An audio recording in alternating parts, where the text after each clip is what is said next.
Hi guys, my name is Zach and I'm one of the presenters for Seriously Average Gamers podcast.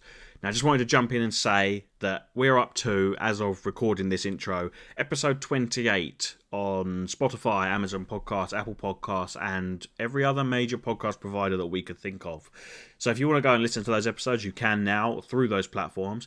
But if you're dead set on YouTube, then know that we're going to be backdating those episodes over the next couple of weeks and we should be up to date, or at least in line with the most recent release by the end of sort of March time. Now, this is the first episode of the podcast that we ever recorded, so the audio quality is markedly lower than the other episodes. We didn't have proper microphones. If you can sit through that, then brilliant. I appreciate you. If not, that's also no problem at all. I understand. Just know that from episode 2 through to episode whichever one is most recent by the time you're listening to this, the audio quality will be much better as we have proper microphones. Now, with that out of the way, please enjoy. Hi everyone, and welcome to the Seriously Average Gaming podcast. So this is the very, very first episode we're going to do in. My name's Lewis, and I'm joined by Carl. Say hi, Carl. Hello. And Zach. Say hi, Zach. Good evening. So very simply, we're three friends that absolutely love gaming. So we thought we'd give this podcast a try. So what we thought on this first episode is to give a little bit of an intro into each of us, what we like to play, our favourite games. I guess I'll kind of start us off. Now, I'm going to actually ask both of you, does anyone want to guess what I'm going to say is my favourite game? Favourite game of all time? I'm going to go ahead and say Pac-Man. Nintendogs. You reckon Pac-Man is my favourite game of all time? Yeah, only because I know for a fact you have Pac-Man tattooed on you. That's a very good point. No, I'm going to go for Mass Effect 2. Come on now. That's fair. That is up there as my absolute favourite of all time. Yeah, it's pretty good to be fair. I will say the third one's better. That's a contentious point, but it has the best ending in gaming. Rewind. So it does have the best ending in gaming. Let's rewind a second, Zach, because you changed your mind the last time you did a playthrough, if I remember correctly. I did, yeah. So on average, I play 1 through 3 pretty much every year. I do the same decisions every time, as does everyone. But yeah, no, 2 was always my favourite, and it was the first Mass Effect game I actually played, and one of the first games I bought with my own money as well. Nice. But as I play through the trilogy every year, I do appreciate 3's pace, shall we say, a little bit. There's a lot less meandering, there's a lot more shooting and abilities and all that sort of shenanigans. Yeah, I know what you mean. Like, as in, like, actual gameplay mechanics. I think 3 definitely comes it's into a bit its own. tighter. I just yeah, exactly. I just think 2 for me is just, it always stands out because I just love the whole putting a big squad together. I like the whole, like, there's a lot of people you can choose for your roster, and I kind of like the mission. You're kind of going a little bit rogue a bit. But I definitely think like 3's obviously still up there for me as well because it's just such a good rounded off. Unless you kind of push the ending to one side. I thought you were on forget about that that. bit. The ending was so good, they had to patch in a new one. Carl, we'll start with you. What would you say is your favourite game ever? well, one's gonna be like boring. Mine currently is just Elden Ring. Like it's just I wouldn't say that's boring. it was I think like that's a good Dark shout. Souls 3, and then Elden Ring was just better than Dark Souls 3. So now it's just Elden Ring. As I say, the only reason that might be contentious is because it is so recent. I played it when it first came out. I think for the entire month I didn't play another game, and I just went through it, and I was doing like crazy hoon runs, and like I think I got under 8 hours, but the first playthrough was like 80 hours. I just didn't put it down. Yeah, I think my longest playthrough on Elden Ring clocked in at 120. That was my second playthrough, and I had a checklist next to me. Yeah. Making sure that I did everything. I'm doing a long one now, but I'm focusing on doing I started doing a Soulsborne run, but doing just Moonlight Greatswords, and so I'm working towards that. So I'm using sorceries and like heavy weapons or whatever. So I'm just working towards that. But I'm region locking myself, so I'm clearing everything in a region, like the first area of Limgrave, and then I'm moving on to the Onion. I'm just exploring the entire map and like killing everything, going to every dungeon because I'm just like I like it so much. I just don't mind going through it again for like the 70th time already in a year. The weird thing with Elden Ring is I found that after the first playthrough where we paid so much attention, the second, third, and eventually fourth playthroughs I did became like podcast playthroughs. I'd have something going on, like whether it was I do that now, Netflix, yeah. Disney Plus, YouTube. I don't even have the sound up on Elden Ring aside from boss fights now. I have something on my phone, and I have it where I'm sitting in my chair. I'll have like my leg like raised, and so I just sit it there as a stand, and I'm just like watching like podcasts and stuff. That's what I'm doing right now. or like TikTok is just running in the corner, and I'm just like, well, I'm in a boss fight. I'm just using my pinky to change the TikTok to but next one whilst I'm still fighting. Yeah. To be fair, I like Elden Ring is such a good shout though. Oh, such a good game. It's one of those games where you kind of look back and you just kind of think like, when was the last time a game came out with that much impact? Do you know what I mean? It was had a Souls players, a it had worldwide new phenomenon. players. That's what it was. Exactly. Yeah. Yeah, it's going to be one of those games in 20 years that people look back as a landmark experience. Yeah, I completely agree. I don't think anything will top 100%. the way that it came out and like the immediate like impact that it had. I don't think anything's going to come close for maybe 10 years. I can't see anything coming. I think it very much was it's a rare game that lived up to the hype, but also kind of exceeded it. Like the hype train was very, very high, and then it even topped that even more. They and I think promised that's very so much. rare. Yeah, they promised so much, but they over-delivered. Yeah, they Yeah. still somehow under promised and over delivered. Despite how much like promise they gave it, like and how much like the marketing stuff was going like absolutely mad the whole time. Well, another thing, I got to give credit to From Software as well, because we're in like the age where video game details get leaked constantly. Oh yeah. Like end game stuff, whether if it's a free to play game, it's all the skins and characters, everything gets leaked these days. But From Software managed to keep basically Limgrave as the only thing you saw for about 6 months. Yeah, I think it's because of the 100%. way they did the playtest that playtest was locked to that one small area. So it was. Yeah. I think they probably just didn't have it. Literally took out every other bit of code, and so they were just like. Well, when we were playing it, we had our little sit down 25 hours straight play session, and it was like every time you get to a new area and you got a new map fragment, it's like, oh wait, the map's bigger. Oh wait, the map's bigger. How is the map still getting mad. bigger? Why is it still going? Unbelievable, yeah, it's crazily big. Yeah. I do agree though. Like, yeah, not much was leaked. I think I just remember the only one thing that was leaked from the beta test was the fact you fight a big bear. And that is it. Yes. Someone glitched out and fought a big bear. Oh, really? And I've that never is seen that. literally, Yeah, that is so literally it. good. And everyone thought it would be like a boss, and it wasn't. It was just a sub enemy. Those it's goddamn a rune standard bears, when enemy. you find them out in the world, they are Yeah. the scariest thing. The thing is, you can't ruin a FromSoft story because no one freaking knows what it is, even like 6 months after or a year after It takes the far game's too released. 6 years to work it out and then let us know. Exactly. So at least you know that that's never going to be spoiled. I think I know some of the story. There's a ring, I think. I think it's old. It's a bit of an old one. And then someone shatters it. Who knows?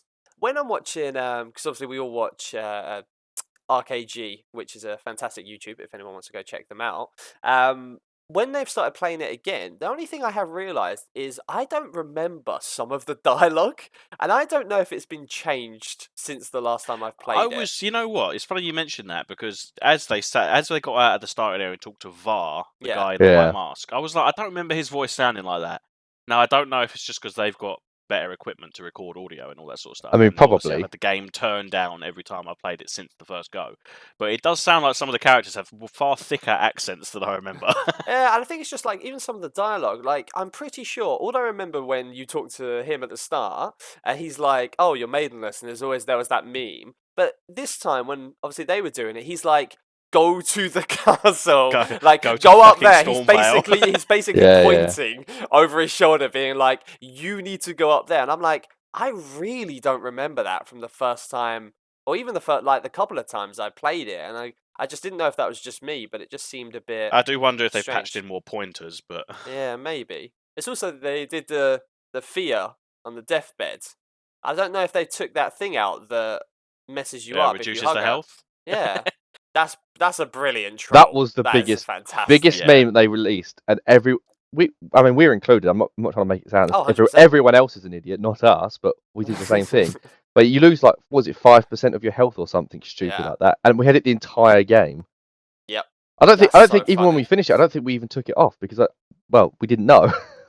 No, we didn't know until after. No, it took definitely. hours. Yeah, I think one of us saw it on Twitter or something. I'm like reasonably 10, 12 sure. hours later. Yeah. After we finished it, we're like, oh, we're on our 17th playthrough, and then someone was like, oh, I saw it on Twitter that actually she takes your health when she hugs you, and we're like, So good. everyone's going like thirsty for it, just like, oh, get a bit of action immediately in the game.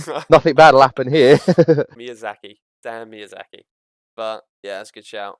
Zach, what about you? What would you say your favourite game of all time is. And if you say a FIFA, then you're leaving. Which one, No, though? it doesn't make it very high up the list, FIFA, actually. That's good. No, surprising neither of you. It is Halo Combat Evolved. Nice, the very, very Yeah. The first worst of all of the Halos, yeah. It probably hasn't aged. In fact, I know for a fact it hasn't aged gracefully. It hasn't aged gracefully, no. But I do credit it with the video game that first made me realise what video games can actually be. Because up until that point, I'd played Pokemon, Mario, Sonic, the games that everyone had played. Slightly different genre, you could say. Yeah, exactly. I'd played a lot of platformers, a lot of very low quality, not that Pokemon is low quality, but games that were pretty light on story and narrative and characters. And Halo Combat Evolved, especially after games like Doom and Quake, which I'd played, it gave such a breadth of characters that I actually gave a shit about. That the first time I played Halo, I couldn't quite believe that what I was playing was a video game, which seems funny looking back at it now. Yeah. But it is the game that I credit with my interest in Xbox as well, because it's the reason I got one. So what would you have had that on? The very original Xbox, or would it have been 360? It was the first Xbox. Original, yeah. It was the first That's Xbox. excellent. I had a family friend that won the Xbox through a magazine competition. Oh, Got wow. Halo with it. That's old So school. when we went round his house, I played Halo for about 5 hours straight, and I didn't stop pestering my mother about an Xbox for about all the way up until Christmas. I don't think. Nice. Do you know what's funny though? I actually didn't get into Xbox until the 360. I Same. was a PlayStation guy the Yeah, entire Kyle was way. the same. I went to a friend of ours, Ashley's. I went to his house, I don't know, when we were like 13 or something, and he just had Halo 3. We made an account. I played it. I was just like, this is unbelievable. I was playing just Ratchet and Clank on the PS2 at this point. Like, that's all I played, action adventure games. And then suddenly I'm playing Halo. I'm just like, this is unreal. And then I came back and my Yeah. dad bought an Xbox basically that night and was just saying it was his own Father's Day present. And then we got Halo, Call of Duty 3, and I think Zach gave me the original Darkness. The golden days. Great Yeah. game. Nah, Halo is one of those seminal games for me. It's like a lot of people played Halo and then maybe they turned off of it, but Halo had such an impact on modern shooters. Yeah, 100%. Well, it is modern shooters, really. It is, yeah. Shooters up until Halo had the grenades were a weapon you had to switch to, on the weapon wheel, and then you'd have to put them in your hand, trigger them, and throw them. Halo was the first mainstream shooter to have it mapped to a separate button, then switch weapons. That So control hit scheme RB was or revolutionary. something to throw grenades, I think it was, rather than selecting it on the D-pad. It was the first-person shooter to restrict you to 2 weapons, which obviously is something Call of Duty's now had for 20 years. Yeah. So, and it was the first game that gave you regenerative health as well in the form of an overshield. It was just one of those games that had such an impact that I don't think Bungie even expected it, really. And you know what's ironic? It was a Mac exclusive right up until it wasn't. I think it was a documentary that I was watching. I think it was about Xbox, but at the beginning, and they show about how it transitioned to having basically Halo as piece of the resistance for the Xbox and all of it starting, and then it was just it was mad. We didn't know what the hell we were doing. We didn't know anything was going to happen from this, and we basically made the best game ever. Yeah, well, it's ironic because this was way before crunch was ever a publicized problem in video game development. But Halo 1 and Halo 2 had such fraught development cycles. Like Halo 2, I think, was made in 3 years after the release of Halo Combat Evolved, and it's a huge step up as well. So Bungie literally hit gold with that game. One it hasn't been replicated much since, especially in first-person shooters. Yeah, they must have known that from Combat Evolved, though, to push Halo 2, as you're saying, as quickly as they did. They must have been like, we need to get another one out ASAP and keep the ball rolling type thing. And I think it's also keeping up. Maybe they didn't think people would come back for a number 2. They might have forget about it in a couple of years. But yeah, was so 2 the first one that really had multiplayer? Yeah, no. Xbox introduced and basically popularized online multiplayer with Halo 2 as well. So Bungie basically did a 1-2 knockout of innovation. It didn't have. Yeah, you didn't really have proper online for consoles before that. Nah. It was just well, I think the PS2 you had to buy an adapter. You had an adapter, to make it online. Yeah. Yeah, which was never sold in any shop. So you went to no. What was it used to be called? Electronic Boutique or whatever, which was the big video game store that we had, at least locally. And it was just nothing there. We're going old here. We're going very old here. We are showing our age immediately. Yeah. yeah. Also, just to I clarify said a to modern any game. listeners, just to clarify to anyone listeners, we're all in our 30s. We're not So all I'm in our including you 30s. in that. I have a you in month that as left. well. I've over a month left until 30, and I will die on this hill. Speaking of which, obviously, Zach, would you say that was kind of your intro to game? Obviously, you mentioned before you played like Sonic and Mario and stuff like that. What's like your earliest memory of gaming, just in general? Maybe seeing it or the Oh, first game God. you played? I think the first game that I really fell in love with that wasn't Halo was probably. You know what? I'd have to quickly Google it to check which one came out first, but I think it was Dungeon Keeper 2 on the PC. It was one of my dad's Dungeon favourite Keeper. games. Yeah, it came out in 1999, so that's definitely the first game. Yeah, good lord. It was essentially you play as the devil. And Okay. you know, like Diablo, where you go into dungeons and kill the demons and rescue the people. Yeah. This was like that, but inverse. So you play the demon building up a lair in a dungeon, and you have to defend it from incoming Ah, armies. Yeah, that's so you build certain rooms to attract certain units, and then you have to build this massive, like almost underworld to try and keep out the paladins or whatever, crusaders or whatever they were trying to break in. And I played the absolute to the point. I played that so much to the point that I was on the internet with dial-up trying to find out ways of modifying the game code to make it easier. oh wow, that is Yeah. very old school. I know, but I Fair think that's the play. first game that actually captured me, and then after that, it's probably Pokemon Silver. I think. Oh, winner. Yes, Yes, Pokemon which Silver. I Well do- done. That's Which the I right do, Good I do choice. credit as one of my favourite games of all time. So. 100%. Yeah, definitely up there. What about you, Carl? What would you say was your earliest memory of gaming or games So in general? it's one of two, and I can't remember which one came first. So one is Pokemon Yellow that a friend had on the old Game Boy Color. And he like brought it over one day, and I just played it. I was like so small that I just basically sat in this old like bookcase that I have in my bedroom, and I was just like hiding in there, basically playing on this like little Game Boy for like an hour, and was just like hooked. So for us, that's 1999 that came out. Well, when Pokemon Yellow came out. Yeah. So it's either that or it was when my dad, for my mum's birthday or for Mother's Day, decided that she needed a PlayStation 1 and Crash Bandicoot.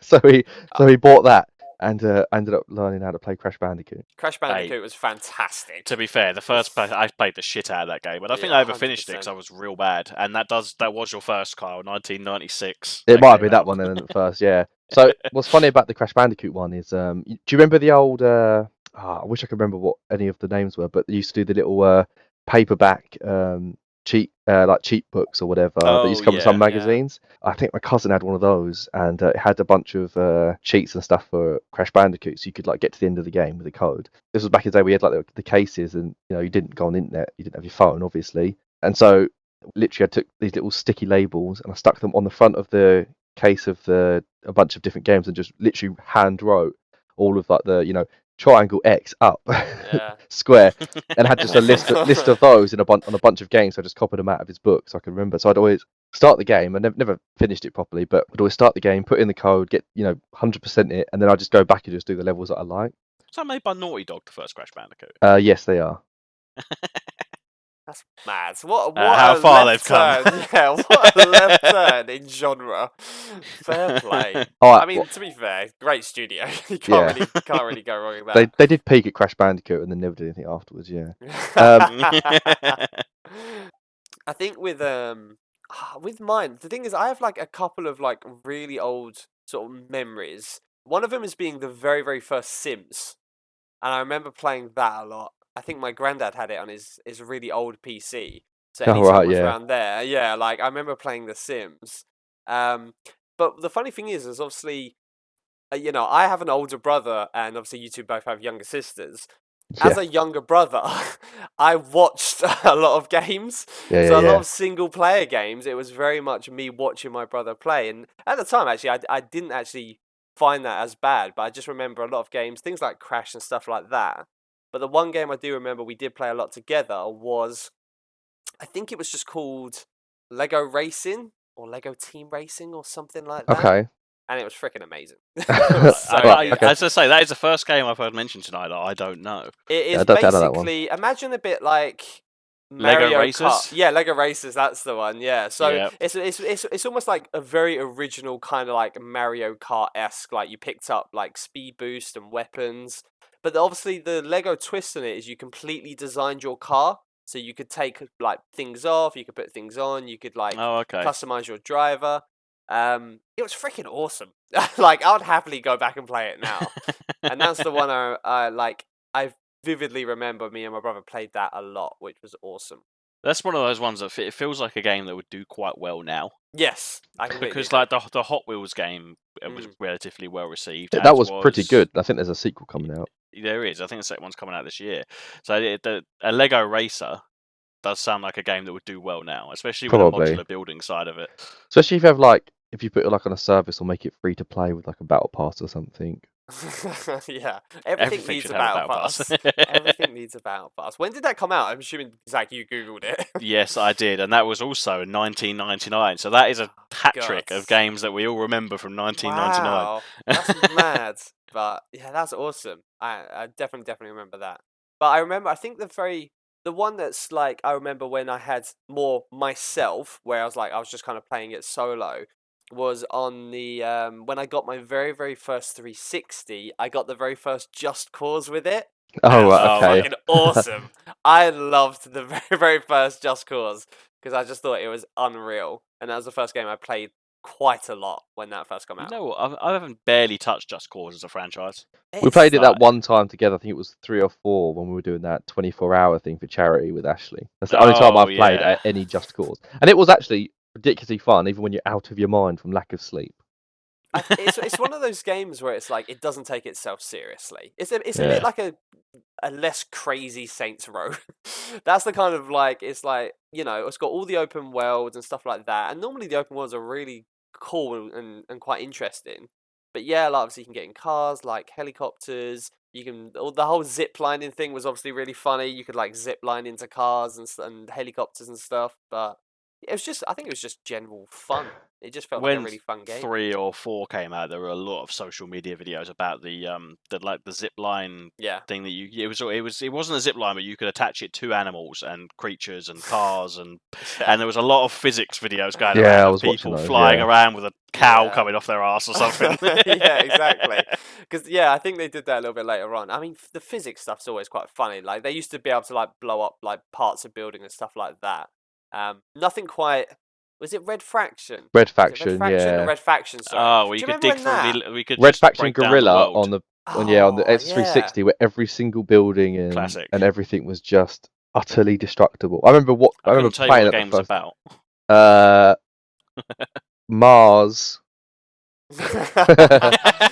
Mars mining place. And Mars and digging is about all I remember. I think it's one of those like dictatorships, and like the Earth Defense Force or something is like trying to keep control, and you're part of like the rebellion or something, trying to like overthrow them. Right, okay. Pretty standard for that time. A game with good physics can take you for hours. To be fair, with like you don't have to have anything good. Yeah. Any other part of the game could be absolutely awful, but if destroying a building is the funnest thing you've ever done, you could basically forgive everything else. Exactly. And then, I mean, what kind of Battlefield kind of took that under their wing, didn't they? And kind of almost made I wouldn't say make a franchise of it, but you know what I mean? They leaned into that part of it heavily. And I think it suited them. Well, it's the thing that set them apart so much.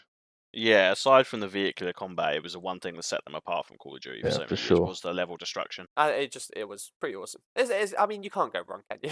Just rocket launcher in the building and just seeing a hole in it. Like, that's always going to be freaking awesome. It was always good when you could like if someone's like hiding behind something, and I guess this is what sets it apart from stuff like Call of Duty. Is like if they're just hiding in a building, you just pull out a grenade launcher, blow out the wall, and then you can just shoot them.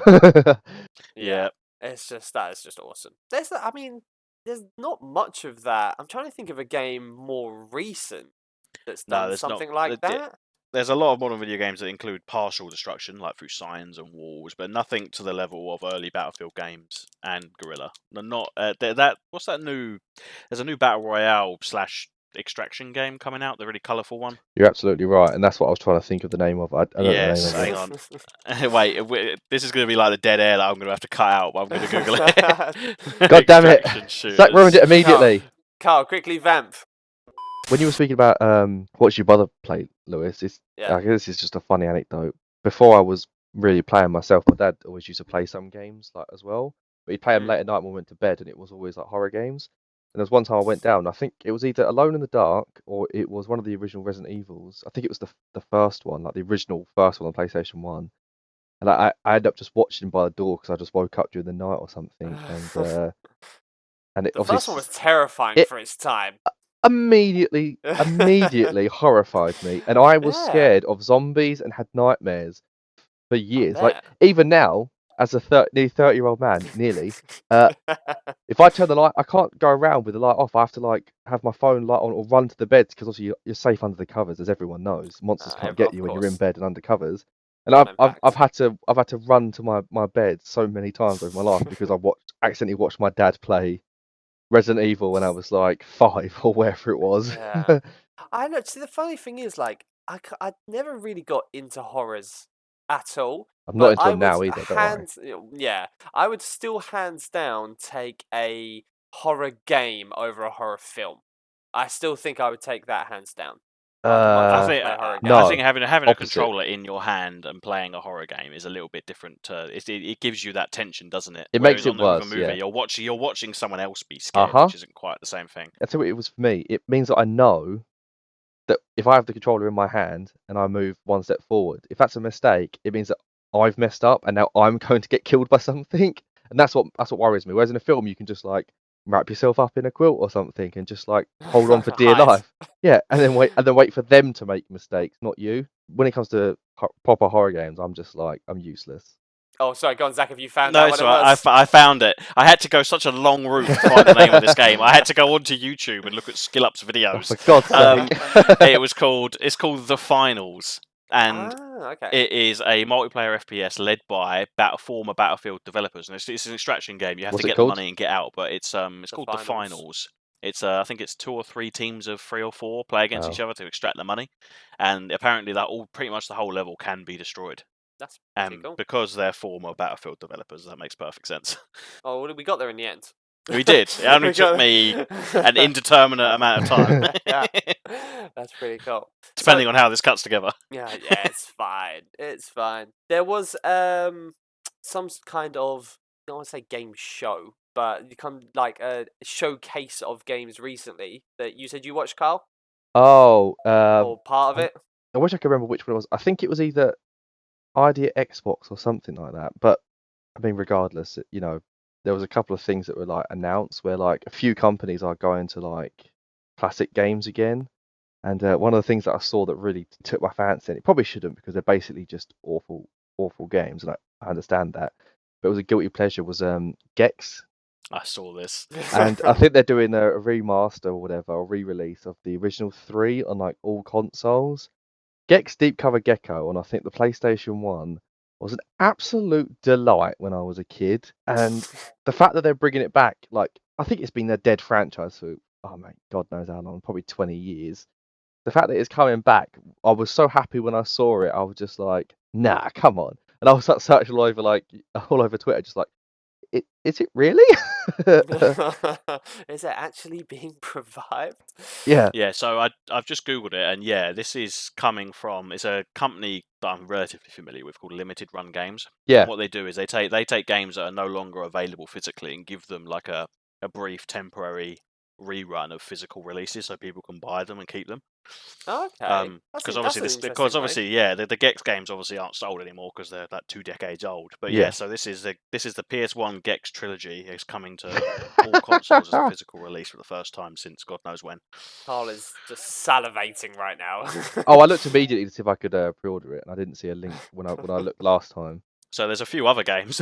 Yeah, that's what I mean. There was a couple there that I saw that were quite cool. Just Gex really, like the moment I saw it, I was just like, yeah, salivating. You're right. Yeah, so other than the Gex trilogy, the only other ones here that will probably mean a lot to a lot of other people is the Castlevania Advance Collection, which might be for the Game Boy Advance. It was. They released it, I think, but it was only on like certain consoles. I think it's getting released to some Roller more. Coaster Tycoon 3. Roller Coaster Tycoon, fantastic games. Yes, and if that's coming to console, I will buy it. I'm pretty sure there's already one on Game Pass. Yeah, I don't think it's the same people. But I think it's a similar idea. And then there's some classic Jurassic Park games coming as That well. was it, All yeah. from limited run games. You love a retro game. Yeah, you do love Oh. a retro Yeah. game. Well, we were I saying the other refuse to week. play a single game before 2010 if I can help it. I'm fine with it. The other week there was like a sale on. I bought Jade Empire for the original Xbox, which is a BioWare game, like Chinese mythology. Yes, I remember. And I bought the Darkness again because I think it was off digital. You couldn't purchase it digitally on like Xbox or on like Steam or anything for ages. So I saw it, I was just like, snap. straight away, just on that. Yeah, I've got another. Sorry, Carl. Did you want to finish? No, your you're little good, mate. segment?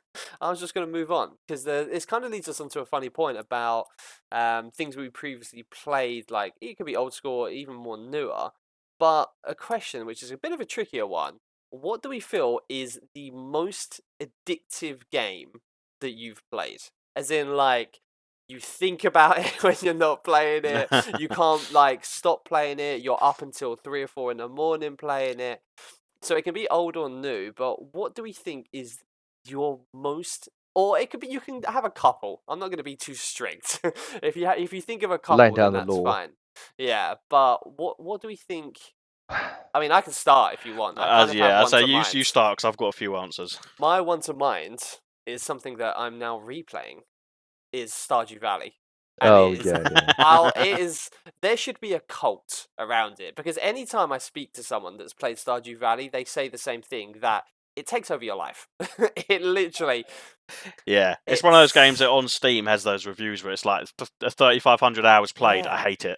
Yeah, I just yeah. like it's one of those games where it's just like there's so much to it, and I think from the surface when you look at it and you just think, oh, it's just like a quaint little farm building. But they've built it out so much that there's so much going on. There's so much weird shit going on as well, by the way. There's like one of your very first nights, an alien pod lands in your farm. And then a few nights later, you it said something weird. disappears and it escapes, and it's just, yeah. Where does the weirdness start? Sorry, It's I'm just confused. sorry, yeah, exactly. But like, it's just one of those ones where you can put in so many hours, you can play it so differently, and I think that for me is, I know again it's kind of recent to me playing it because I think I started it this year, but that's got to be up there as one of the That's fair. most addictive games that I just when I get playing it, it's very hard to step away. Can anyone think of any? Yeah, I've got Go a on. couple, and well, this one's a bit of a curveball, but Overwatch came out in 2016. Oh, good shout. Okay. And between the years of 2016 and 2021, like early 2021, late 2020, I dropped almost 2,000 hours across 5 or 6 different accounts on Yeah. Overwatch 20. And it did get to the point where I was watching the Pro League, I was watching popular YouTubers at the time like Muselk and other Overwatch YouTubers. I was looking up strats online. I was looking at maps. I was looking at where the character kits and how they're supposed to be used. You know, I was starting Smurfs up for my own entertainment. Yeah. You know, and I think while I've got my thoughts about Overwatch 2 that I won't talk about today, Overwatch 1 I think was that perfect storm of something new and something fun. And it did take over my life for a good 4 years there because you were there for most of it, Lewis, to be fair. Absolutely. It was 100%. I'd play it for 4 hours every night. Yeah. All week. I think that was another one where I remember before it came out, like seeing it and being like, I can't wait for this. I remember Yeah. playing the beta and being like, this is awesome. And then yeah, it was one of those perfect storms of it hit and there just wasn't really anything like that about, and it just was fantastic to play. The characters, even the customization and absolutely everything. Like I agree with you, it really did take over our lives. It did, yeah. And I'm okay with it. As I said, it was an absolutely brilliant time. game.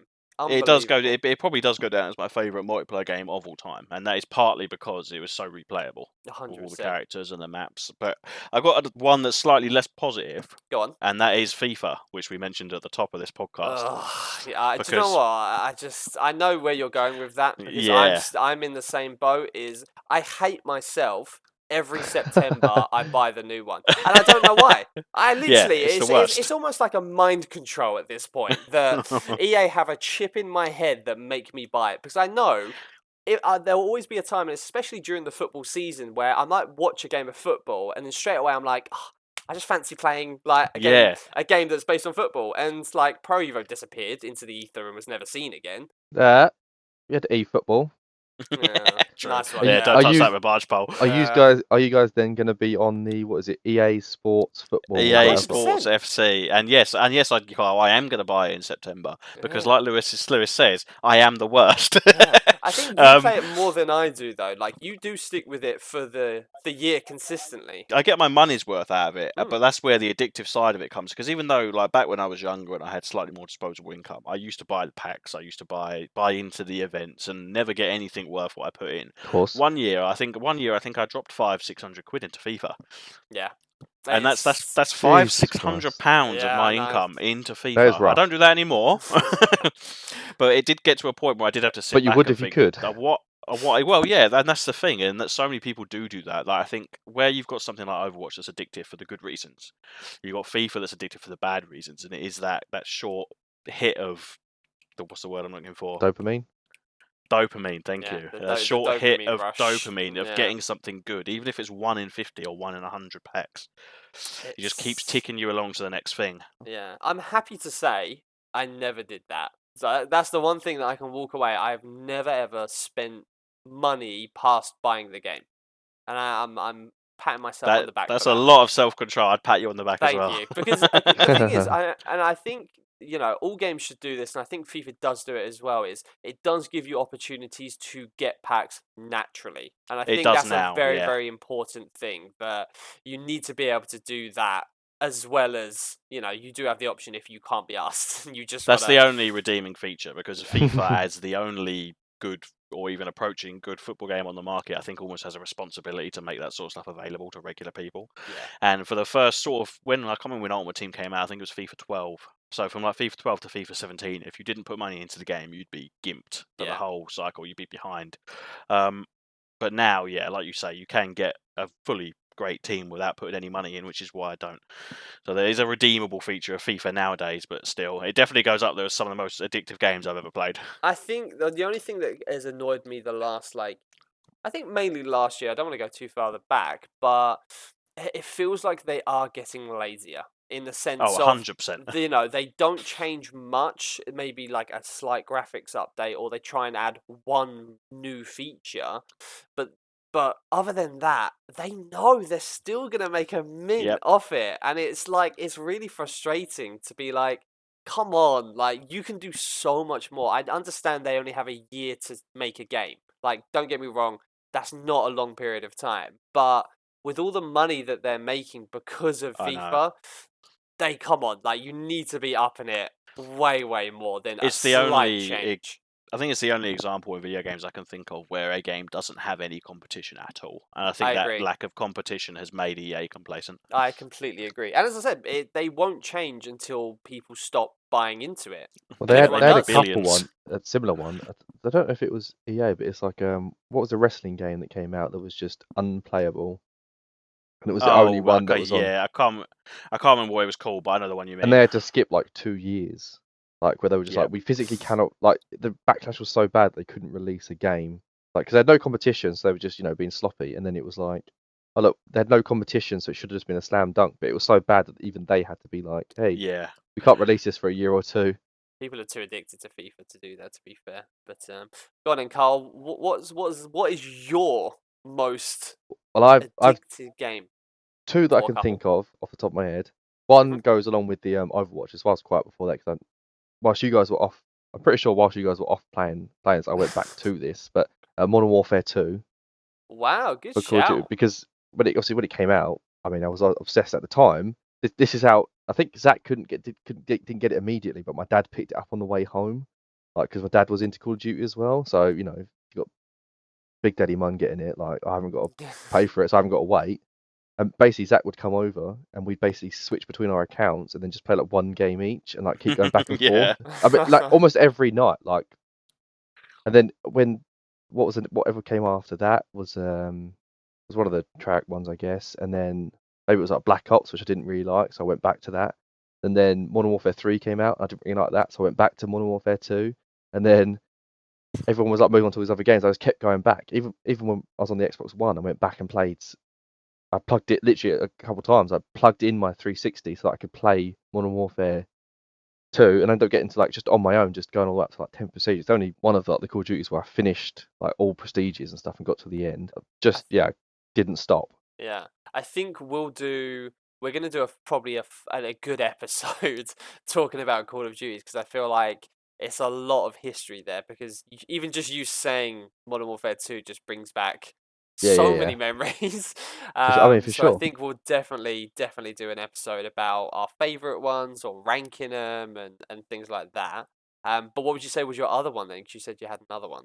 So I couldn't decide between which one, but it was basically Elder Persona. Scrolls. No. So I mean, I love those games and I played it a bunch, but like Elder Scrolls, Oblivion, or Skyrim, I can't decide which one. Oblivion, what a winner! Great shout. Yeah. So, the reason why I almost say Skyrim is because in Skyrim I played it so much that on my first ever character I broke the timer and it got stuck on 10 hours after I'd played it for 6 months straight. So that gets like an honourable mention.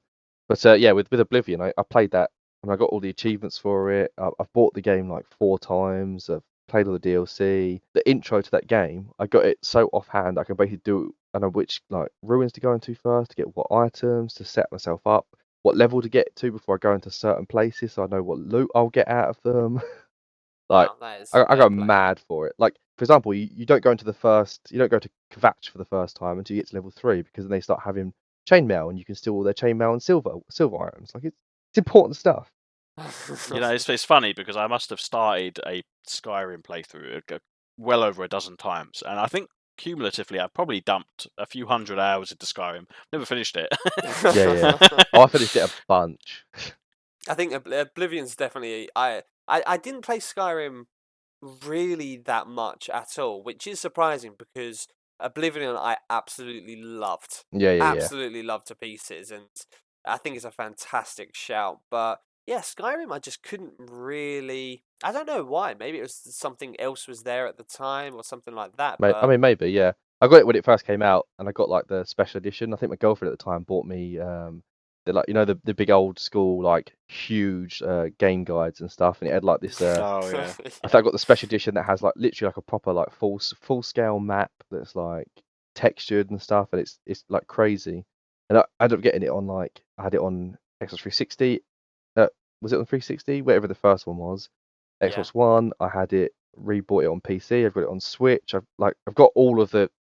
When people say about it being a problem that people keep buying Skyrim when they release it, I'm the problem. I am the problem because I have it on everything, absolutely. and I'll play it on every console. So, side question then: what's your favorite console, or like, what's your favorite thing to play Skyrim on?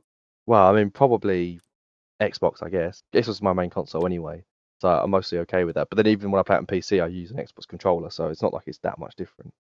I was going to say, but what about the mods? I don't normally use mods that often for stuff like that. Do you not? Some of the Skyrim mods are crazy. They're really good, and I've got a few of them on PC. But yeah, mostly like when it comes, I'm such a dickhead.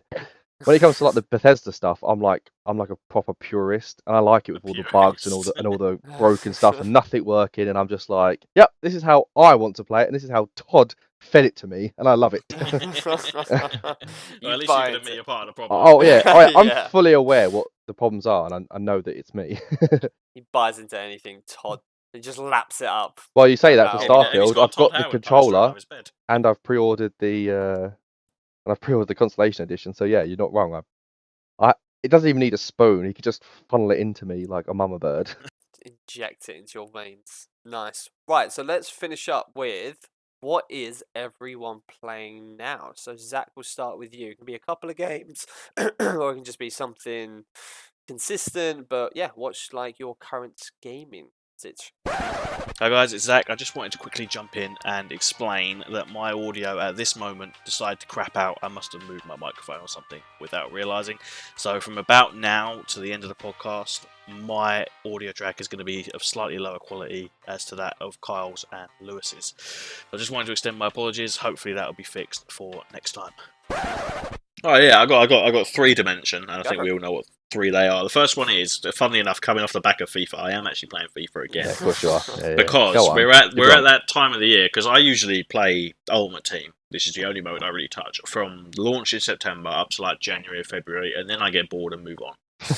And then towards the end of the cycle, just before the new one comes out this September, EA start launching all these crazy promos and all these awesome free content that basically gives people that picked up the game for free on Game Pass a chance to get awesome cards and awesome players. So going back is like a buffet of some of the best football players in existence just landing in my team. It's absolutely fantastic. So I'm playing a lot of FIFA again because there's not been much real world football, so I'm kind of missing it a little bit. Right. So having FIFA to jump into has been quite nice. But the other two are more prevalent, and one of them is obviously Diablo 4. I know you two have. Kyle bounced pretty quickly. Lewis, you've bounced now as well, I think. Yeah. I mean, I bounced after getting to level 75. I feel like that's a good place. Okay, yeah. I I feel don't know like if that I counts didn't as give up. bouncing. No, I feel like that was a good. Yeah, But he you're finished still... the game, Zach. That's not the same thing as bouncing. Yeah. I am still playing, not to the same degree that after launch. I'm not playing it for 6 hours a day every day or anything like that. Yeah. But I did get to level 74 on the Sorcerer, and then decided I'd had enough of that. And I'm up to level 30 on the Rogue and level 20 on the Necromancer. Because basically, I'm just trying to figure out what class I want to play when Season 1 drops in a couple of weeks. Yes. Yeah. That's when I think I'll return. Because I'm looking forward to Season 1 because even though I've played a lot of Diablo in the past, I haven't participated in seasonal content before. So I am looking forward to that. So I've been playing Diablo just trying to get myself set, and I think I am probably either going to play Rogue or Necromancer, funnily enough. Nice. They're both very fun. I did enjoy and the other one, actually. Yeah, Necromancer's cool because mostly having a army of skeletons, no matter how ineffective following you, is very funny. But yeah, no, the third one is a bit of a curveball on Game Pass. Need for Speed Unbound. Oh, I remember you saying about that. Yeah. Is it any good? I don't know if good is necessarily the right word. Is I can it okay? see. Is it yeah, it is okay. It's a game. It works go. and it's relatively entertaining, which is more than I can say for a lot of the modern Need for Speed games. Hey, it's free. I can see why it went to EA Play so quickly. Yeah. When did it come out? Oh, it was like a couple of months ago. Oh, is it actually? Yeah, no, literally. Because I was going to buy it, and the reviews were fairly middling. They weren't bad, but they were fairly middling. And it came out. It wasn't as close as I thought it was. November 2022, but that's still within. That's not a long 6 time months. ago. Yeah. Yeah. So it does remind me of old Need for Speeds, which for both of you is probably going to be a good thing. Yeah. I like it starts off ones are good. Underground 2. It starts off. MX5. You are an upcoming driver. You have your friend who's a mechanic. She sorted you out with a sick car. It's one of the best cars you can drive. You enter a few races. You're having a great time. And shock horror, you get betrayed. Lose your garage. Lose all your cars. And you have to start from scratch 2 years later. You think you would have learned after most ones. I know, exactly. After every Need for Speed game. How did anyone tell that she was a cop? Nobody knew. Nobody knew. Is are the cutscenes as bad as everyone? Not bad, but as cringy as everyone said they are. They're not great. Yeah, they went for it's Criterion in this case, which made the Burnout games. Okay. I don't know how much of the Need for Speed that they've done over the years, but I know them for the Burnout games. The cutscenes, they're not bad. What EA have done, Criterion, I suppose, they're the developers. All the characters are really artistic looking. They're made to look like they've been graffitied. They look like they're out of a cartoon. But the world they live in is going for photorealistic. Right, okay. So it's like you've pulled a character out of Into the Spider-Verse and tried to put them into a modern Spider-Man movie, say, to use an example. Yeah, it's a bit jarring, I guess. Yes, it's a bit jarring, and the voice acting is spotty. Some of it's really good, some of it is really bad. But I do have to give it credit, because where the character's artistic design might fail, it really works when you're racing, because part of the customization is you can change the colour of the smoke coming off your wheels. Oh, that's cool. So it looks like an animation. There's all like big plumes of coloured cloud coming off the back of your tyres. Have you ever seen like a long exposure photo where the lights of a car drag really long? Yeah, I know what you mean. You ever seen that? It's like that when you're racing. So your tail lights leave like a red line in the sky. That's very cool. And all that sort of stuff. So there's a lot of graffiti-inspired art in the game. And it's a really pretty game. It's not Forza Horizon pretty. It's not it probably doesn't feel like a next-gen game in terms of graphics, but the combination of art that they've introduced is really good. And it's got all the old-style car customization in it, and shop, and it's got a mostly open world with stuff to do in it as well. So, considering it's free on Game Pass, it's a fairly easy recommend if you like Need for Speed, It to be kind fair. of it ticks all the Need for Speed. It does. boxes, kind of. It's got a 6 out of 10 on Steam, which That's I feel not bad. isn't too far off No, where I think, would put it. Yeah, I think that's not bad at all. I mean, look, we're all just praying to the gods that Most Wanted's getting a remake or remaster. So Reportedly, yeah, not confirmed yet. Let's just pray that actually happens. But okay, that's cool. So that's three very different games as well. Yes, Zach. I know. Very eclectic. Go on, then, Carl. What are you playing at the moment? Well, This will be so fun. I said about earlier, but I was playing Elden Ring again. Just chilling with that. I'm not really like doing anything hardcore, just having fun. I restarted the Tomb Raider reboot trilogy, and yesterday Oh, they're very good. I finished the second one, Rise of the Nice. Tomb Raider, finally, and then I was replaying Pokemon Legends Arceus on the Switch again because I don't like Scarlet and Violet very much. I like them almost at all. It's just almost unplayable. So I went back to the one that came before that. That was pretty sick. That was their first open world one, wasn't it? Yeah. That. So I'm curious. Now you bring it up. What is it you don't like about Scarlet and Violet that you like about Arceus? Well, the performance is just abysmal. Like, Is it that bad? yeah, really, it's not unplayable, right? I finished it. Like, there are parts of it that I had fun, but then also the performance is so much worse that it's like always noticeable. Like, it's probably the one game on Switch that I've played where like the performance is It feels like it always needs more. worse. Yeah. Like sometimes it's like the loading time is really long, and so you're just like, this is annoying, right? But that's fine. But then when you get to play it a bit, it's mostly you haven't got to worry about it still. But then this one, it's just always everything's slightly slower, and there's so much dialogue that goes on. You're constantly like being told to run around, and yeah, I don't know.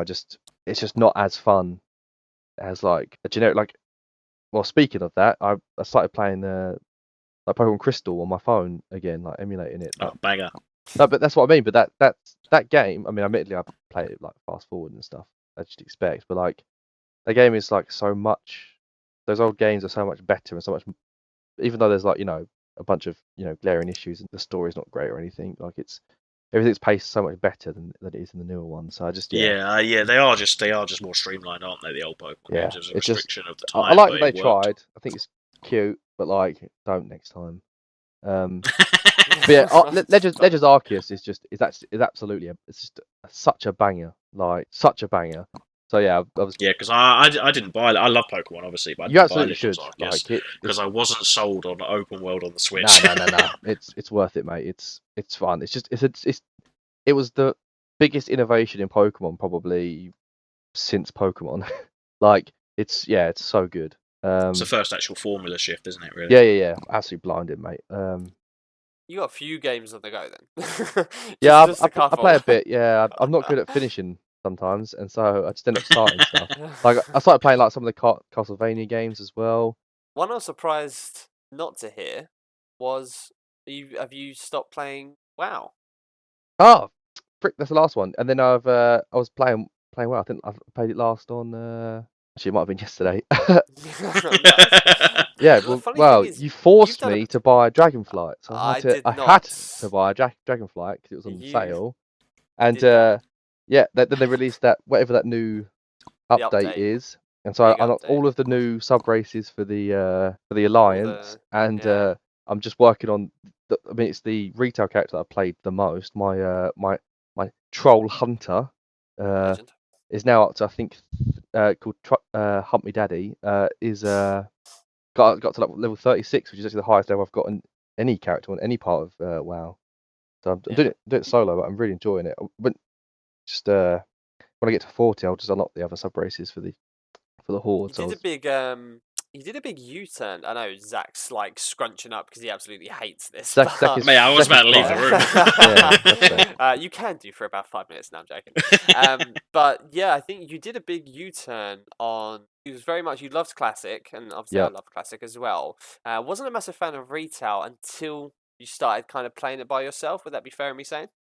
Not by myself, but this one character, this one hunter, I've enjoyed this one class so much when compared to anything else I've played in the in retail that it's actually it's basically saved it for me. Like, Yeah, you did spend a decent amount of money on Dragonflight, so you kind of had to.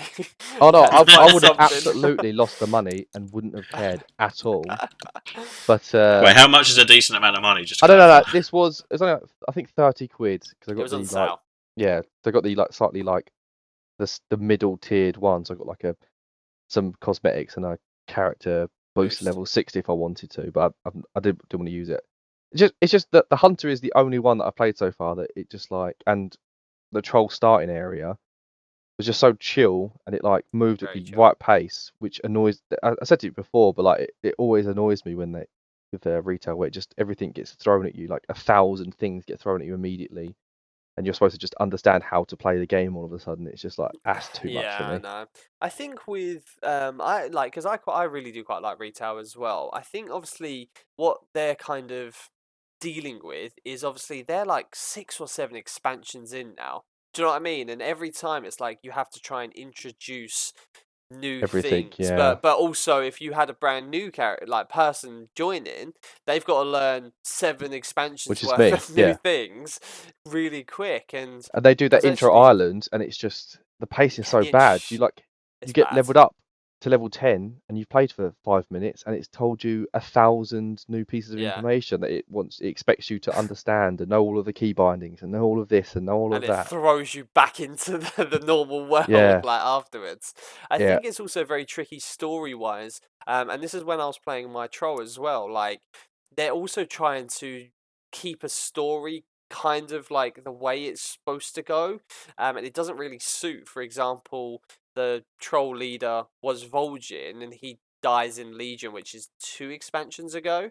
But he's still in the starting area as a troll because it makes sense to start new characters to kind of understand and learn about it.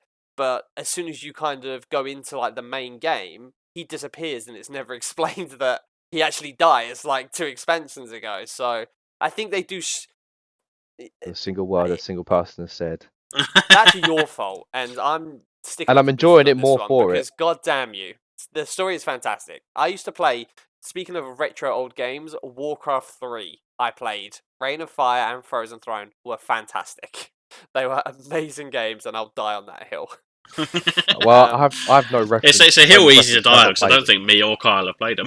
World of Warcraft is the Honestly, only fantastic games. Warcraft game I've played, so Warcraft 3 basically had it was the start of Battle.net, which was like the online version.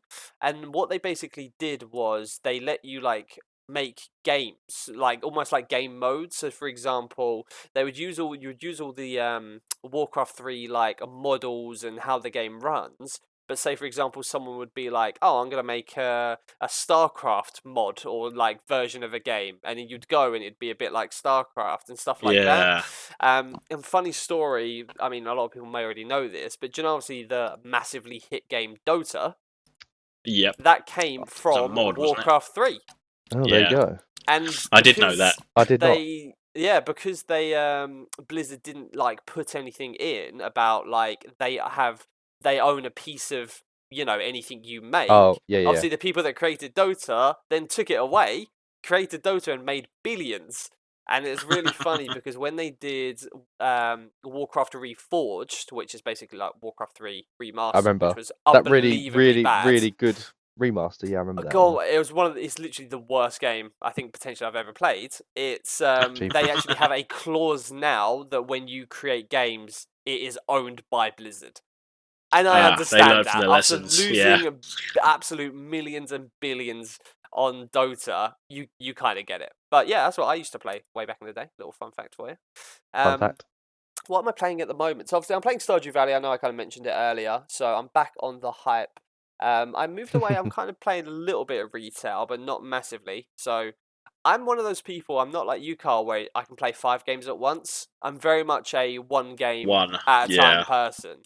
I've actually been Zach will find it quite interesting. I've actually redabbled back into Valorant a fair bit. Where the fuck was my invite? Well, you hate playing with me and James. I think that's why. Well, actually, I can't. This is Also more that, yeah.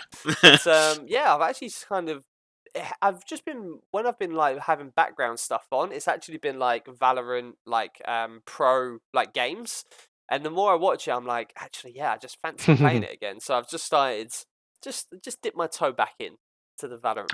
Valorant's excellent. I stand by it. Fantastic. Especially and when watching Pro League Valorant is like watching someone else speaking a foreign language. Yes. They're playing a different game. The set pieces and everything, the lineups. Yeah. Is just They're playing top-down 4D chess, and we're Yeah. playing Miss. Yeah, exactly. Checkers, yeah.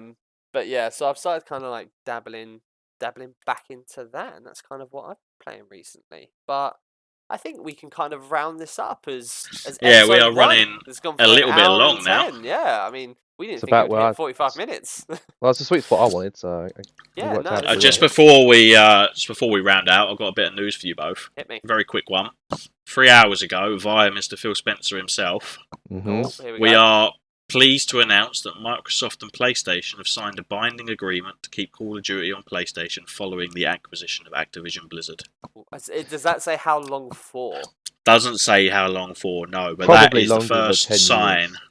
That is the sign, the first legally binding thing we've had to say that they're going to keep Call of Duty on PlayStation. I think. So, Well, PlayStation, not that do you they've tried, reckon- not that they haven't tried, but yeah, it's the first one where both Yeah. PlayStation finally signed it.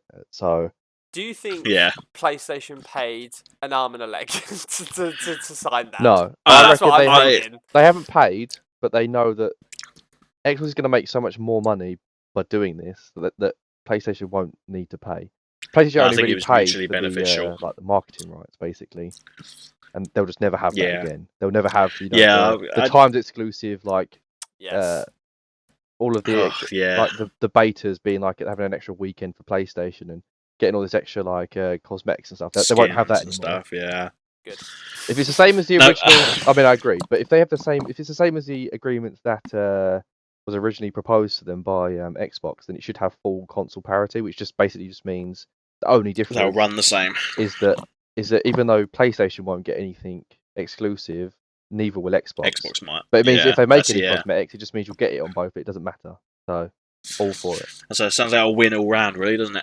Oh, Anyway, yeah. I just wanted to sign off with that because I just saw it on Twitter just now. No, I mean, it's worth that's mentioning, good. yeah. No, it's definitely a good thing to mention, 100%. Yeah, I mean, hopefully we're going to be doing more of these, talking about lots of different things. We got obviously our rankings for lots of different games and stuff like that coming up. But I hope anyone that's listening has enjoyed our first ever dip into making a podcast. Obviously, we're going to be Attempt one. making exactly. We're absolutely attempting. We are going to start opening up some socials once this goes once we become a bit more active. So it'll be things like Twitter, Instagram, and stuff like that. And then obviously once they do get kicked in, we would absolutely love to hear feedback, ideas for episodes, all those kind of things. We are more than happy to take on any ideas and any talking subject. But yeah, thanks very much for listening. Thanks very much for joining us. Everyone will say goodbye. Yeah, it's been a pleasure. See you later. Yeah. Cut. Bye. Nice. Bye. Simple. Right, you can tell we're professional. Fucking hell.